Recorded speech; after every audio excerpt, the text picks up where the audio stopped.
Hello and welcome to allopathy expert. तो आज हम जानेंगे गर्भ निरोधक गोली के बारे में, जैसे कि इस गोली को कैसे लिया जाता है, इसका साइड इफेक्ट और इसका काउंटर इंडिकेशन। तो हम सब कुछ जानेंगे इसी वीडियो में। तो फिर चलिए शुरू करते हैं। ओरल कॉन्ट्रासेप्टिव पिल यानी गर्भ निरोधक गोली, ये एक प्रकार का बर्थ कंट्रोल मेडिसिन होता है जिसे लिया जाता है मुंह के द्वारा, और ये मेडिसिन पिल के रूप में मिलता है।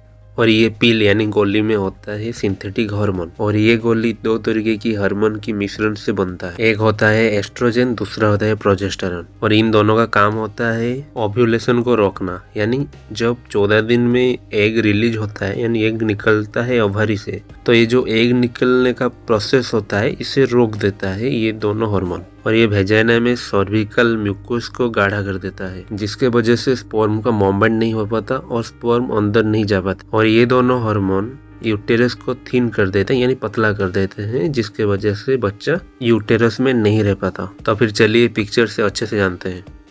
MOA का मतलब होता है मैकेनिज्म ऑफ एक्शन। ये जो गर्भ निरोधक गोली है ये कैसे काम करता है फीमेल रिप्रोडक्टिव सिस्टम में, चलिए जानते हैं। ये जो मेडिसिन है ये एग सेल को निकलने नहीं देगा ओवरी से। ये जो येलो पार्ट है ये एग सेल होता है, ओवरी से फैलोपियन ट्यूब को जाने के लिए रोड होता है, इसे रोक दिया जाता है। यानी कि ये जो एग सेल है ये आगे जा ही नहीं पाएगा, क्योंकि रास्ता तो ऑलरेडी ब्लॉक है।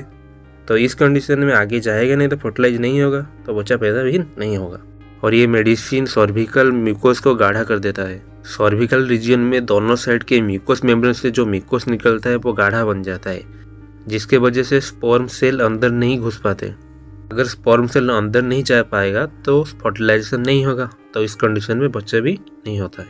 और तीसरे नंबर का जो एक्शन होता है वो यूटेरस वाल को थिन कर देता है, जिसके वजह से बच्चा इम्प्लांटेशन नहीं होता, यानी रुक नहीं पाता, गिर जाता है। कॉन्ट्रासेप्टिव पिल मार्केट में बहुत सारे ब्रांड में मिलते हैं, इसके अलावा गवर्नमेंट में भी मिलता है, वो फ्री ऑफ कॉस्ट होता है। हमारा नंबर 1 कॉन्ट्रासेप्टिव पिल का ब्रांड नेम है आईपिल डेली। हमारा नंबर 2 कॉन्ट्रासेप्टिव पिल का ब्रांड नेम है अनवांटेड 21 डेज, और इसका मैन्युफैक्चर है मैनकाइंड। हमारा नंबर 3 ओरल कॉन्ट्रासेप्टिव पिल का नाम है मालायन, और ये गवर्नमेंट में फ्री ऑफ कॉस्ट में मिलता है। मालायन सभी गवर्नमेंट हॉस्पिटलों में फ्री में मिलता है, आप इससे भी यूज कर सकते हैं। अब हम जानेंगे इस ओरल कॉन्ट्रासेप्टिव पिल को कैसे लिया जाता है। किसी भी फीमेल का जिस दिन पीरियड स्टार्ट होता है उसके 2 दिन बाद इसे लिया जाता है। यानी जो गर्भ निरोधक ओरल कॉन्ट्रासेप्टिव पिल है उसे पीरियड के स्टार्ट होने के 2 दिन बाद लिया जाता है, और इसे खाना खाने के बाद भी ले सकते हैं, खाना खाने के पहले, लेकिन ज़्यादातर खाना खाने के बाद ही लेते हैं। और आपको इस पिल को हर दिन एक ही टाइम में खाना होता है। मान लीजिए आपने रात को खाया था तो आपको हर दिन रात को ही खाना पड़ेगा जब तक ये गोली है। एक स्ट्रिप में 21 गोली होता है, वो व्हाइट कलर का होता है, और आपको लेना होता है 21 दिन तक।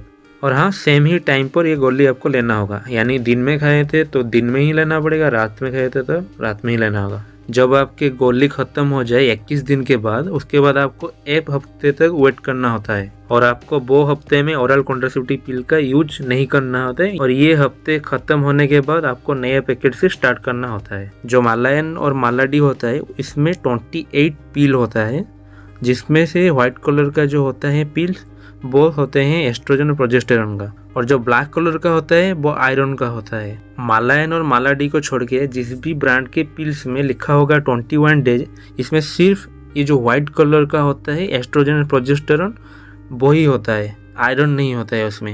यानी उस सिचुएशन में आपको 21 डेज तक ही लेना पड़ता है मेडिसिन, सेम ही टाइम पर।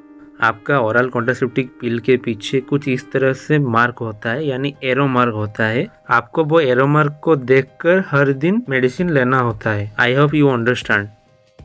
इसमें साइड इफेक्ट भी दिखता है, जो कि है उल्टी आना, सिर दर्द, और ब्रेस्ट में पेन भी होता है, और इरेगुलर ब्लीडिंग, यानी ब्लीडिंग 6 समय पर नहीं होता, और मूड का चेंज भी होता है, और आपका वजन घट भी सकता है और बढ़ भी सकता है। हार्ट का प्रॉब्लम भी दिखता है, और ब्लड का क्लॉट भी होता है, और ये ब्लड का क्लॉट थोड़ा सीरियस हो सकता है। कॉन्ट्रा इंडिकेशन, यानी आपको कब नहीं लेना होता है, किस कंडीशन में आपको ये पिल नहीं लेना होता है। अगर आपको पहले से ही ब्लड क्लॉट का समस्या हो, या फिर ब्रेन स्ट्रोक का प्रॉब्लम, या फिर हार्ट का डिजीज, या फिर लीवर का प्रॉब्लम, और हाई ब्लड प्रेशर का पेशेंट हो आप, या फिर आपको ब्रेस्ट कैंसर हो, या आप प्रेगनेंसी में हो, या आपका जो बेबी है वो 6 मंथ से कम हो, तो आपको इन सभी कंडीशन में आपको ये ओरल कॉन्ट्रासेप्टिव पिल नहीं लेना होता है। I hope you understand. ये ओरल कॉन्ट्रासेप्टिव पिल प्रोटेक्ट नहीं करता सेक्सुअल ट्रांसमिटेड इन्फेक्शन जैसे कि गोनोरिया, ल्यूकोरिया, HIV एड्स, इन सब से ये प्रोटेक्ट नहीं करता। थैंक यू, आज के लिए इतना ही। मिलते हैं अगले वीडियो में, तब तक के लिए बाय बाय।